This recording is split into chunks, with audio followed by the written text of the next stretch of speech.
You hit Kevin Love in the day, you got to hit the bricks.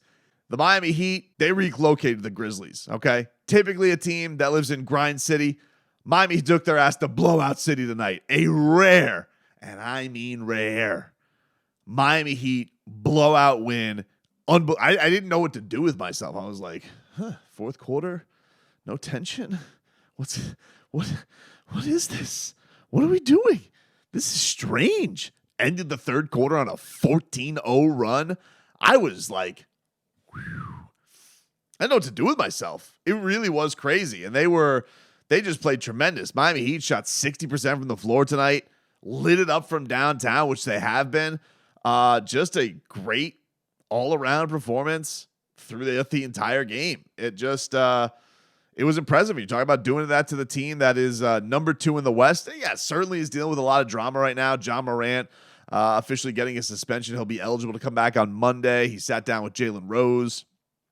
So his PR campaign is on the way back and saying that, the gun wasn't his, that he takes full responsibility. We know that he checked into counseling and talked about he was speaking with therapists. So it seems like he's in a much better place mentally and will be, I guess, ready to come back next week. That does seem to be a good sign for Memphis, but you do wonder, is all of that stuff becoming too much, or did he just have him guns blazing tonight? Because I'll tell you that he just couldn't miss it. And Jimmy Butler, I'll say right off the bat, he made the immediate impact. 9 trips to the free throw line in that first quarter. I think he scored 14 points of his 23 in that first quarter to really set the tone for Miami.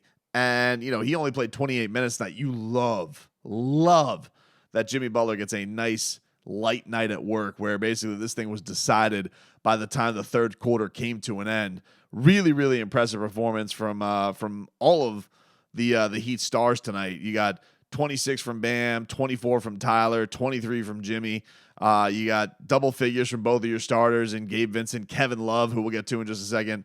But that second quarter really was where things started to get in the right direction for Miami. Kyle Lowry, I thought, was a big igniter of that. This bench Kyle Lowry, this could be a thing, dude. I'm telling you right now. We talked about this a couple of videos back about just how he could help.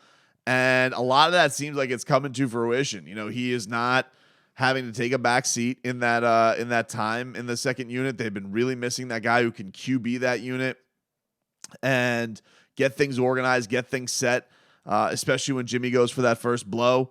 And it really seems like it's been a nice fit so far of having Kyle Lowry come off the bench and do what he does. He set up his teammates well today. He was aggressive at times at the end of shot clocks to get one off. We've seen Kyle Lowry sometimes end of shot clocks no matter what. Ugly shot. No, he took it to the hole today. Hit a couple threes. I was really impressed from Kyle tonight in everything that he brought to the table. Really, really impressive game from Low Dog. And maybe this is the perfect fit for Miami. There does seem to be an uptick in the way the offense is going for Miami. That definitely does feel like it's a thing. The shooting it's been noticeable that the shots are starting to go down for the Heat. And, you think back to last year, funny enough, where, we've been talking all year about the Miami Heat and how they were one of the best regular season shooting teams. But one of the things we always seem to forget is they were one of the worst postseason three-point shooting teams. This is not something that, happened this regular season. They were terrible in the postseason shooting threes last year too. And maybe this is things kind of hitting their level, as they say, water hitting its level right at the right time for Miami with about 11 games left on the season, getting themselves to 5 over before they got to start hitting out on the road. They do end the majority of the season with road games, but just a fantastic performance all around tonight. Bam Adebayo, he had a little bit of a showdown with Triple J, who getting a lot of Defensive Player of the Year buzz, and one of the the all of a sudden we care about blocks again. He's the league leader in blocks, and he averages 3 a game. Well, Bam Adebayo came for that ass today, and he had 3 blocks in the game tonight. Bam Adebayo was the best player on the floor all around tonight from start to finish. So another feather in his cap. He ends the last game against Utah with the block, and now he has multiple blocks against the league block leader tonight. So for anybody who is looking at this depoy race and forgetting the name Bam Adebayo, maybe this is going to be a late surge for Bam to get back into that race. I thought the real kill scenario for Miami today to swing this game, they go up 16. Butler had a block on Desmond Bane, which then went to a turnover. Gabe then steals it back, gets it to Jimmy, kicks it to Kevin Love for the three-pointer. That puts Miami up 16.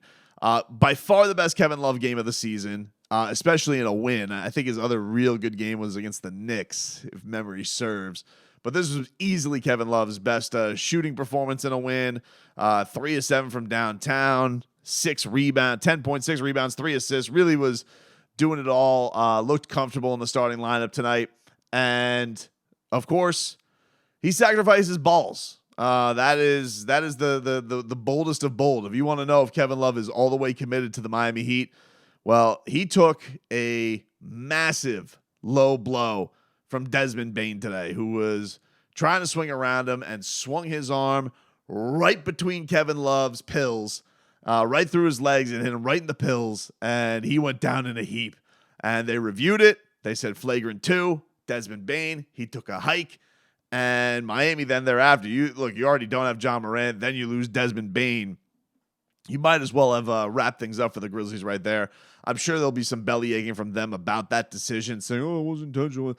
It looked really intentional, dude. It looked really intentional. And look, that's a dirty team. They already have one junk puncher in Dylan Brooks, who's in this beef with the OG junk puncher and Draymond Green, which is a funny beef. I like the Dylan Brooks quote today, where they hate each other now, but Dylan Brooks back when he was on the Ducks said that he wants to be the Draymond Green of the Ducks. It's a fantastic beef, don't get me wrong, but it is very, very easy to root against that Grizzlies team and everything that they have stepped in this year as far as the nuisance that they've been. So, fantastic game tonight from Kevin Love, great from Kyle Lowry, a lot of guys who have needed good performances. The Heat's top 3 guys, they all performed well. The shooting was there. The defense was there. Caleb Martin got a sick poster dunk on Luke Kennard in the fourth quarter to really put a cherry on top of all the offense.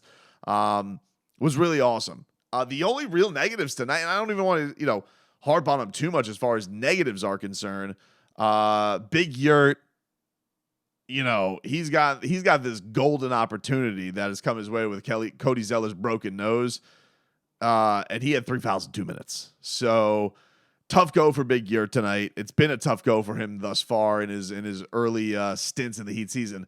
This is one of the things I said, though, with Omer Yurtseven coming into this. It is a hard thing to be dropped into the middle of the season as essentially a rookie. He's not a rookie, but he is, going to get serious playing time. Last year, he was much in this scenario in a bit of an emergency and, had some good games, had some good chemistry with Kyle Lowry, put up some double-doubles, but you're early in the season, guys are feeling things out. You have some games where Jimmy's not there either. Like, you're going to get fed a lot.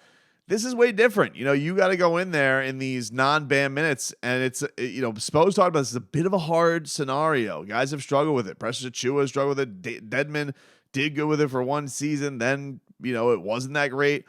It's not easy because you're basically asked to play balls to the wall.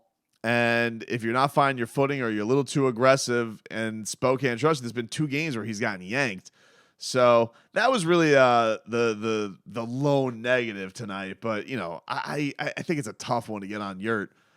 Haywood Highsmith essentially got those minutes the rest of the way tonight. And they brought Yurt in when it was a complete blowout, and they burned Duncan Robinson too, which Duncan has to be looking at that, be like, are you kidding me? You put him, what? Are you serious right now? I have to go in and it's a 30-point game. The all-time franchise leader in 3-point shots. I'm sure he's muttering or thinking all that in his head. Neither here nor there. The other strange scenario tonight was no Victor Oladipo. No Victor Oladipo. He did not play tonight. Apparently wasn't hurt, but was noticeable that he has been he has definitely been had his games up and down where he shot, but just completely not going with him tonight. Very strange that that was the case with Vic.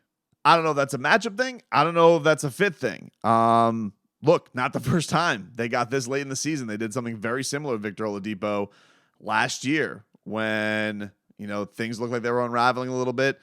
and they took Vic out of the rotation. He still made his way back in because of injury, but you think with that settling of Kyle Lowry, are they just looking at this and saying, like, that's the plan we're going to go with? We're going to go with Kyle, and Vic is on the outs right now. I don't know. But that was certainly the one noticeable thing from tonight is that, man, Victor Oladipo, he's out of the rotation again. So be interested to keep an eye on that. And then finally, one crossover note, you had Jalen Ramsey. Jalen Ramsey and Xavier Howard were in the building tonight with when sitting courtside at the game. That Jalen Ramsey's going to get introduced on Thursday officially as a Miami Dolphin. He did sign his contract, but already saying him and X, best cornerback duo in the league. Gave Will Manso a fins up. It was Goosey's galore, dude. I'm not going to lie. The whole night was Goosey's galore. The Heat, they get themselves a nice win over the Grizzlies, and just much needed. I mean, I can't tell you how relaxing tonight was. They'll be back in action coming up. They got a few days off here. I believe they are back on the hardwood on Saturday against Chicago. So a rare double day off coming up for the Miami Heat, and got a weekend where they got back-to-back. Saturday in Chicago, Sunday in Detroit before a couple of New York matchups at home next week. So get this rest, get everybody situated. You had a pretty light work for your stars tonight as far as minutes were concerned. That was a beauty, and really, really enjoyable to have a night like this for your Heat basketball team.